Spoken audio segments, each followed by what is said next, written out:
Merci beaucoup. Je voudrais d'abord rappeler le contexte qui a prévalu et qui a permis au Premier ministre, Ousmane Sonko, d'aborder donc cette question-là de l'inclusion scolaire et de l'inclusion sociale. C'était un contexte de célébration de l'excellence. C'était aussi un contexte où il fallait mettre sur la table un sujet important, celle de l'inclusion. Et vous vous souvenez du format même, ce soir-là, après la célébration de la journée donc, du concours général. Généralement, il n'y avait qu'une seule partie, c'est-à-dire celle de la journée, où le chef de l'État était présent, les membres du gouvernement étaient présents. Cette fois-ci, la deuxième innovation, ou l'une des innovations, c'était d'organiser donc cette rencontre-là. Et le sujet qui était important pour le gouvernement et le chef du gouvernement, c'était la question de l'inclusion. Et bien sûr, la question de l'excellence. Et sur la scène, nous avons mis le Premier ministre, qui était entouré par les deux lauréats, Mademoiselle Samb et M. Touré, qui avaient été célébrés donc en journée. Et à côté, nous avions deux élèves qui étaient spécifiquement porteurs d'un message, parce que dans le cadre justement de l'inclusion, il était important de les mettre en avant. C'était un enfant de la Dara qui a même eu à poser une question, et c'était à l'autre bout un de nos enfants qui est en situation d'handicap. Et donc c'était le contexte, il fallait le rappeler. Rappeler aussi que une question fut posée justement par cet enfant-là qui était en situation de handicap, et le Premier ministre a répondu en disant qu'il fallait absolument garantir à l'école une inclusion scolaire et sociale. Et il disait même, les discours sont encore là, qu'il était important de revoir même nos constructions, les constructions des écoles, et au-delà de la construction des écoles, il parlait de la construction des bâtiments de façon générale, qui ne prévoyaient pas ou qui ne prenaient pas suffisamment en compte ces enfants ou ces citoyens en situation de handicap. Donc, c'était juste la réponse avant la question qui devait être posée après par l'élève de la Dara. Et l'élève de la Dara qui pose une question, en prenant en compte naturellement sa spécificité et l'impression ou le sentiment qu'elle a en tant qu'élève de la Dara, qu'il y avait une exclusion ou que ces enfants-là n'étaient pas suffisamment pris en compte dans le système. Donc il est bon de rappeler le contexte. Et la réponse ou la question qui a été posée au Premier ministre, que comptez-vous faire pour les enfants des Dara?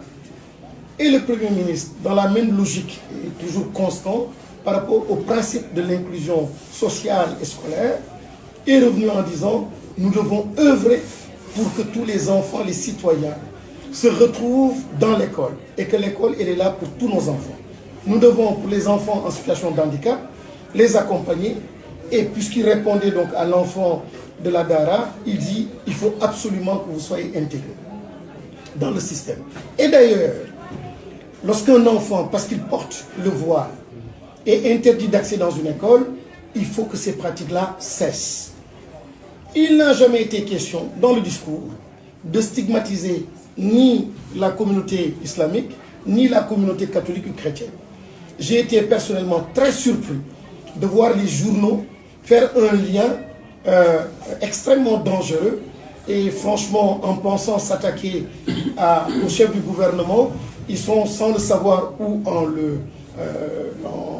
tout état de cause, mais ils le font sciemment. Ils sont en train de saper les bases en fait d'une nation. Une nation, et je le rappelle, et c'est là le message le plus puissant du chef du gouvernement, en rappelant la position constante et ferme de l'État. Nous parlons d'un État cimenté, une nation qui a un ciment, et un ciment qui est réalisé par le truchement d'une constitution. Une constitution qui met en avant une laïcité, un État laïque, une république et une nation laïque, et qui fait le bonheur du Sénégal, qui fait la singularité du Sénégal, qui fait son signe distinctif, qui fait qu'aujourd'hui, nous sommes enviés partout. C'est notre chère Constitution. Et il a rappelé ce principe de laïcité en disant que dans une neutralité arbitrale, l'État, comme la métaphore donc dans un terrain de football, l'État ne peut pas jouer en faveur d'une équipe ou d'une autre. L'État doit être au centre, simplement s'assurer que les règles du jeu sont respectées par les différents membres donc, ou les différents acteurs sur le terrain. Et c'est ce qu'il a rappelé. Et rappeler l'importance de la Constitution. Rappeler aussi l'importance donc du citoyen. En réalité, il est en train de protéger non seulement l'enfant de la Dara, mais l'enfant qui porte la croix. Et il est en train de dire, si on l'écoute très bien, le chef du gouvernement, il est en train de dire que même dans une école dite musulmane, à partir du moment où le projet pédagogique, il est républicain, il répond du ministère de l'Éducation nationale, on ne peut pas refuser l'accès à un enfant qui porterait la croix ou des perles sacrées. C'est ça le message. Mais l'exemple, naturellement, l'exemple devait porter sur la Dara, parce que c'est un enfant de la Dara qui a posé la question. Mais un enfant portant la croix serait là, aurait posé la même question, dans la même logique, dans la même constance d'inclusion sociale et scolaire, naturellement, je suis certain que la réponse serait oui. Aucune école n'a le droit de priver un enfant sénégalais portant la croix ou des perles ou autres signes relevant de sa croyance. Aucune école n'a le droit d'exclure cet enfant-là. Voilà le message. Et c'est triste, c'est dommage qu'on entende après l'Église, ou certains parler de l'Église. Non, ce n'est pas l'Église qui se prononce ainsi. Ce sont des politiciens qui se prononcent ainsi. Ce sont des citoyens qui ont peut-être soif de visibilité ou peut-être dans une logique simplement je ne sais pas, mais vraiment une gratuité extraordinaire qui sont en train dangereusement d'évoquer et de provoquer et de porter des discours qui ne sont pas bons pour notre société. Mais voilà donc ce qui s'est passé. Et je rappelle que 2-3 jours avant, c'est le chef du gouvernement qui m'a envoyé rencontrer l'archevêque. C'est quand même important. C'est le Premier ministre Ousmane Sonko qui a demandé à son ministre de l'Éducation nationale, dans le cadre de la rencontre avec les communautés religieuses, de me rendre chez l'archevêque pour 2 messages. Un premier message, c'est un message de félicitations à toute l'Église et aux écoles catholiques pour la performance scolaire réalisée depuis. Le deuxième message, et c'était le message peut-être le plus fort que nous avons partagé, et les archives sont là, où au nom du Premier ministre, je disais justement à l'archevêque, comment chargé de vous dire merci au nom de toute la nation sénégalaise. Parce que les écoles catholiques ont permis de consolider, de façonner nos valeurs de tolérance et de respect. Quand l'enfant ou le musulman est le premier à envoyer son enfant dans l'école catholique, en disant que c'est la bonne école, et il sait bien que c'est une école catholique, mais il dit que c'est la bonne école. Nous avons tous envoyé nos enfants donc vers ces écoles.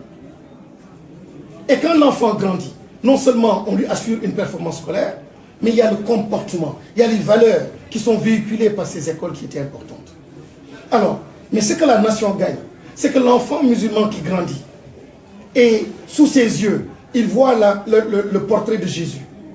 Il voit le portrait de la Sainte Marie. Mais il grandit avec l'esprit de respect.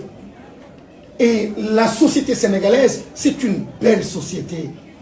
On n'a pas ces problèmes. Ce discours-là que certains veulent entretenir n'a pas lieu d'être. Parce que ce n'est pas le reflet de notre société. Les filles voilées n'ont pas de problème. Les enfants qui portent des croix n'ont pas de problème.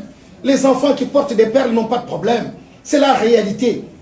Et cette réalité-là doit se refléter au sein des établissements, au sein des écoles. Et le Premier ministre nous a instruit d'ailleurs de soumettre les règlements intérieurs des différentes écoles à l'épreuve justement du règlement supérieur qui est la Constitution. Et d'ailleurs, pour avoir l'autorisation d'exercer, parmi les pièces à fournir, c'est le règlement intérieur. Un règlement intérieur dans l'ordonnancement juridique ne peut pas être au-dessus de la Constitution. Dans l'ordonnancement juridique, il y a la Constitution qui lit tout, et après il y a les règlements intérieurs. Donc les règlements intérieurs ne peuvent pas avoir des dispositions qui vont dans le sens contraire de la Constitution. Est-ce que c'est méchant de dire ça? Est-ce que c'est grave de dire ça? Est-ce que c'est pas de garantir à l'enfant chrétien, à l'enfant animiste? Et hier, le Premier ministre me disait, je ne m'adressais même pas en réalité à la gente catholique en réalité. Je m'adressais même parfois à des musulmans qui, dans une école musulmane, pourraient être tentés d'exclure un enfant musulman ou une fille musulmane qui ne porterait pas le voile. Et même pour ça, l'école n'aurait pas le droit de le faire. Voilà, donc, franchement, c'est un message républicain qui était lancé. C'est un message qui protégeait nos enfants. C'était un message qui protégeait notre diversité. C'était un message qui magnifiait l'Église, qui magnifiait les religions. C'est un message qui disait que l'éducation religieuse était importante. C'est pour ça qu'il donnait la parole à la Dara. C'est pour ça que j'étais envoyé vers l'archevêque. Donc voilà le message. Et voilà ce que je voulais partager avec vous. Tout ce qui se dit n'engage que ceux qui portent ce genre de discours. Et on les connaît, on les reconnaît. Et franchement, je dirais simplement comme Jésus le disait, ô mon Seigneur, pardonne-les, c'est parce qu'ils ne savent pas. Monsieur le ministre, si vous me permettez, avant vous êtes dans la région de Thiès, toujours dans le cadre de la protection des enfants. Un Dara en abri provisoire a pris feu avant-hier à Tivaouane. 4 enfants ont péri. Quel est le message et qu'est-ce que vous comptez faire pour la protection de ces enfants? Voilà, merci beaucoup. Et je dirais simplement ce que le Premier ministre a dit. Il faut protéger ces enfants. Il faut protéger ces enfants. Voilà le sens de la question posée par l'enfant à l'époque. Ils sont exclus. Ils sont exclus pas seulement par telle ou telle école, ils sont exclus simplement par notre façon de faire. Et par l'importance qu'on peut donner à tel type d'école au détriment de telle autre école.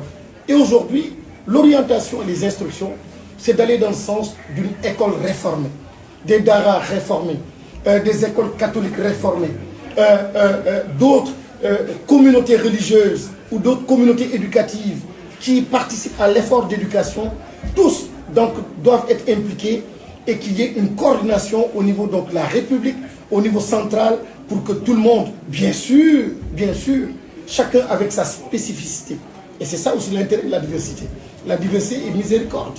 Et ça, je pense qu'il ne faut pas tuer cette diversité. Donc c'est pour dire simplement qu'il faut aller très vite dans le sens de les mettre dans de meilleures conditions d'apprentissage, dans le sens de les valoriser, dans le sens de les sécuriser. Et d'ailleurs, après ici, nous irons à Tivaouane présenter au nom du chef de l'État et du chef du gouvernement et du gouvernement tout entier nos condoléances et voir aussi avec eux quelles sont les dispositions à prendre donc, immédiatement. Monsieur le ministre, s'il vous plaît. Voilà. Bonjour Monsieur le ministre, c'est Isidore Alexandre Sen de Iradio. On parlait tout à l'heure des règlements intérieurs et vous avez précisé que la Constitution est au-dessus de tous les textes. Va-t-on vers vraiment le toilettage des règlements intérieurs, que ce soit dans le privé catholique, que ce soit dans l'école privée? Est-ce qu'aujourd'hui vous réitérez les propos du Premier ministre qui dit qu'on n'acceptera plus qu'un enfant soit renvoyé parce que... Oui, je l'affirme. C'est l'État, c'est la position de l'État. C'est la position de l'État, encore une fois. Et je vais simplement faire évoluer un peu votre question. En ne mettant pas l'accent sur le voile, mais vous m'auriez posé la question autrement en disant les actes de croyance, parce qu'il y a la foi, il y a la liberté donc, religieuse, il y a la liberté donc, de croyance aussi. Mais il y a aussi les actes de croyance. Hein? Il y a des signes extérieurs des fois que l'on peut manifester. Quand ça ne va pas dans le sens de diviser ou dans un sens contraire à la Constitution, il n'y a pas de problème. Donc on peut être dans la spécificité et les règlements intérieurs, on les encourage d'ailleurs à développer cela parce que ça permet justement de faire ressortir donc, certains aspects de notre nation. Mais quand naturellement un règlement intérieur va dans le sens contraire de la Constitution, naturellement il faut réformer donc, ce règlement intérieur. Donc c'est un ajustement, un alignement de tous les règlements intérieurs des écoles, naturellement, je crois que c'est le cas. Je crois que c'est le cas. Donc tous les règlements intérieurs, parce que généralement, il y a une demande d'autorisation qui est faite auprès du ministère donc, de l'Éducation nationale. Donc quand la demande est faite, il y a un règlement intérieur, un projet de règlement intérieur, on s'appuie là-dessus pour dire oui ou non, ou réformer, ou changer, ou donner des indications. Mais tout cela aussi, pas dans un esprit gendarme ou de scission, mais d'accompagnement. L'État est là pour accompagner. Quelqu'un de bonne foi peut mettre en avant sa spécificité et puis produire un règlement intérieur sans faire attention à telle ou telle disposition. Mais il suffira simplement d'attirer son attention sur tel ou tel aspect qu'il modifie et puis revient, on lui donne donc son récépissé ou sa licence. Et je crois que partout dans notre vie, dans la vie donc sociale et économique, c'est comme ça que ça se passe. Vous déposez un document, il y a les préfets, les sous-préfets, les autorités administratives qui vérifient et vous renvoient, vous retournent la copie pour une petite révision et vous revenez pour plus de conformité. Donc, encore une fois, toutes les écoles, et le débat est important. Le débat soulevé là est important. Et je voudrais dire à mes compatriotes que ce n'est pas l'absence de débat qui signifie en fait qu'il y a une vitalité au sein de notre société. Des fois aussi, c'est important qu'on puisse porter ce type de débat. C'est la vie, c'est la marche de notre nation. Mais il ne faut pas, lorsqu'on pose un débat, lorsqu'un débat est posé, qu'on ramène ça aux extrêmes. Et finalement, en fuyant un débat qui est important. Parce que la tendance quand même, quand j'ai été l'autre fois à Mariamaba, j'ai constaté, je le partageais sur plusieurs plateaux, que j'ai constaté que plusieurs de nos enfants portaient le voile. C'est une tendance qui est là. Et ces enfants ne sont pas obligés ni par les parents, ni par l'école, mais c'est une tendance qui est là. Alors, s'il y a cette tendance, ne faudrait-il pas protéger l'enfant qui, lui, refuse de porter le voile? Ne faudrait-il pas protéger donc l'enfant qui, lui, porte la croix? Et aujourd'hui, il y a des cités religieuses, il y a des villes, l'enfant chrétien, il peut décider d'aller vivre à Touba. On sait exactement l'excellente relation qui existe entre ces villes saintes, ces communautés religieuses. Et si quelqu'un, pour des raisons économiques, devait aller vivre à Touba, et qui décide d'envoyer son enfant dans une école musulmane là-bas à Touba, que faut-il faire de cet enfant? Certains, connaissant le calife, connaissant l'islam, connaissant les porteurs de ces projets-là, je suis certain que la porte devrait lui être ouverte. Mais si la porte n'était pas ouverte, la Constitution aussi devrait amener ces écoles à dire non, faites place donc, à cet enfant-là parce qu'il est un enfant d'ici. C'est un citoyen. Et d'ailleurs, l'enfant qui porte la croix ou le musulman qui ne veut pas porter le voile, ben, peut-être qu'en cohabitant avec ses autres enfants, peut-être serait amené un jour à dire ben, tiens, je vais porter le voile comme ses autres enfants. Mais je pense que cette ouverture, et je disais d'ailleurs au nom du Premier ministre, à l'archevêque, que l'école catholique a pris une avance sur les autres communautés religieuses. L'école catholique a pris une avance, mais c'est bien pour le pays. C'est le bonheur du pays. L'école catholique est bien organisée. Le système est bien reversé, bien régulé, et tout marche bien. Au point où le musulman envoie son enfant dans l'école catholique. Mais c'est top ça. Alors, mais il faudrait aussi que les autres communautés religieuses, les autres écoles, imitent le succès et les performances de l'école catholique. Nous sommes là pour la République, nous sommes là pour l'État du Sénégal et nous sommes là pour toutes les confessions, pour toutes les religions. Nous sommes là pour le Sénégal.